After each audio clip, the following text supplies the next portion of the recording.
کا زور خطابت تھا، بہت الفاظ تھے نادر، بہت بے ساختہ جملے، مگر اتنا یاد رکھیے ابھی تک ہم نہیں بولے۔ لیکن الفاظ میں معافی چاہوں گا،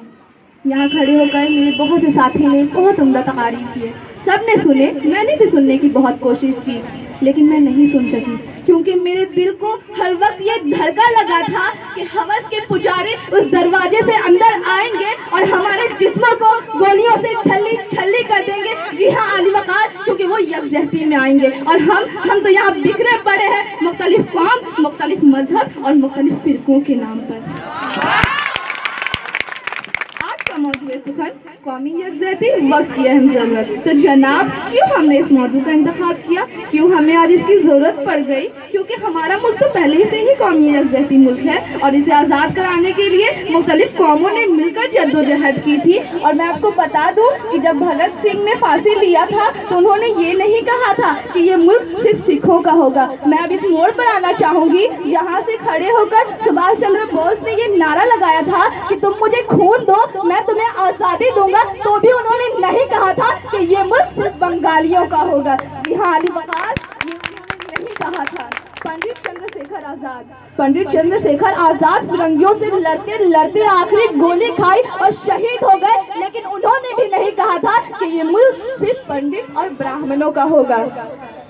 جی ہاں صدر علی وقار، اشفاق اللہ خان کو جب پھانسی دی گئی اور پھانسی کے تختے پر لے جایا گیا تو جیلر نے ان سے پوچھا کوئی آخری خواہش ہے، تو انہوں نے کہا نہیں، خواہش تو نہیں، مگر آرزو بس اتنی سی ہے کہ لا کر ذرا سی رکھ دو خاک وطن کفن میں۔ جناب صدر علی وقار، 1000 سال تک ہمارے ملک میں کسی اور نے حکومت کی، اور وہ ہمیشہ یہ کوشش کرتے رہے کہ اس ملک کی ایکتائی کو توڑ دے، اس کی یکجہتی کو برباد کر دے، اس کی تہذیب کو مٹا دے، لیکن مسلسل 1000 سال کی کوششوں کے باوجود وہ ایسا نہیں کر سکے۔ تو پھر کچھ سالوں میں ایسا کیا ہوا کہ ہمیں آج قومی یکجہتی اور محبت کی ضرورت پڑ گئی؟ میں بتاتی ہوں صدر علی وقار آپ کو، میں بتاتی ہوں اس کی اصلیت یہ ہے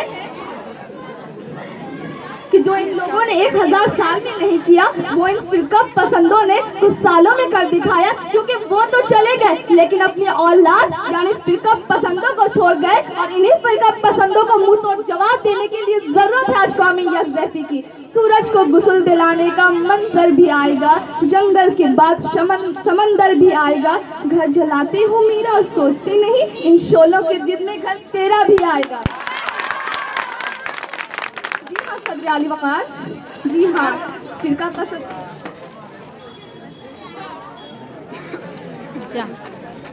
فرقہ پسندوں نے ہمیں فرقہ پسندی کے اس بازار میں لا کھڑا کیا ہے جہاں ہمیں مذہب کے ترازو پر تولا جا رہا ہے، اور ہمارے دل سے یہ جذبہ مٹایا جا رہا ہے کہ ہم ایک ہندوستانی ہے، اور ہمارے پیشانی پہ یہ مہر لگایا جا رہا ہے کہ یہ ہے ہندو، یہ ہے مسلم، یہ سکھ ہے اور یہ عیسائی ہے، اور ہم اس کی بڑی آسانی سے شکار ہو رہے ہیں، اور اسی کے نام پر لڑتے ہیں، جھگڑتے ہیں اور ایک دوسرے پر ظلم و ستم کرتے ہیں۔ تو میں پوچھنا چاہوں گی ان مذہب کے پجاریوں سے کہ تمہارے مذہبی کتاب کے کس پڑھنے میں لکھا ہے کہ تم بےکشوں کا خون بہاؤ؟ نہیں صدر علی وقار، نہیں، کوئی بھی مذہب یہ نہیں سکھاتا۔ میں بتاتی ہوں آپ کو ان کی اصلیت۔ دراصل یہ جو مذہب کا کنارے لگائے پھرتے ہیں نا، یہ سب ڈھونگ ہے، بلکہ یہ تو پجاری اور فرقہ پسندوں کے جنہوں نے ہمارے ملک میں فرقہ پسندی کا بازار گرم کیا اور ہمارے ملک کے سیراج کو بکھیر کر رکھ دیا۔ یہ پجاری اور فرقہ پسندوں کے جنہوں نے ہمارے ملک کو ٹکڑے ٹکڑے کر دیا اور ہمارے ملک کی عزت کو پامال کر دیا۔ صدر علی وقار، پامال کر دیا۔ جی ہاں صدر علی وقار، انہی فرقہ پسندوں کو الٹا تھپڑ مارنے کے لیے آج ہمیں ضروری ہے قومی یکجہتی، کہ ہم انہیں یہ دکھا دیں کہ ہم ہندو، مسلم، سکھ، عیسائی نہیں بلکہ ہندوستانی ہیں، اور یہ اعلان کر دیں کہ ہم نے روندا ہے بیابانوں کو، دہراؤں کو، ہم جو بڑھتے ہیں تو بڑھتے ہی چلے جاتے ہیں۔ جی ہاں، منصب انصاف کی زبان بولتا ہے اور وہاں مخلوق خدا خاموش رہتی ہے،